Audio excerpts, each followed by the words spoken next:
ঘটনা যেটা ঘটেছে সেটা হচ্ছে যে পুলিশ গিয়েছে চোরকে ধরার জন্য। চোর না ভয়ের, সরি ভুল হয়ে গেছে, 7 মামলার আসামি। মানে পুলিশ গিয়েছে একজন আসামির বাড়িতে তাকে ধরার জন্য, যিনি কিনা 7টা মামলার আসামি।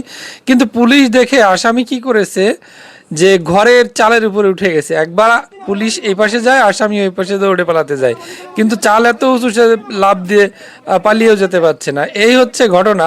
তো ঘটনাটা কি হয়েছে আপনারা একটু পুরোটা ভিডিওতে দেখুন, তাহলে বুঝতে পারবেন।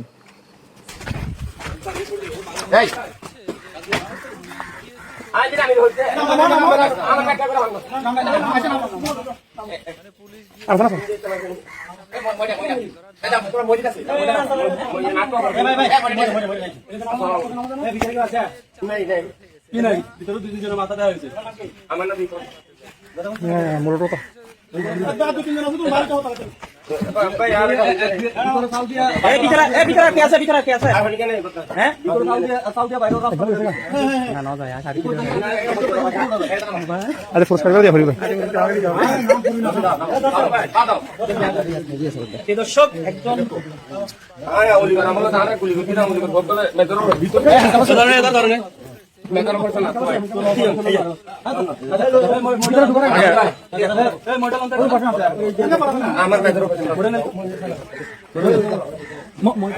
ঘটনাটা কি হয়েছে আপনারা একটু পুরোটা ভিডিওতে দেখুন, তাহলে বুঝতে পারবেন।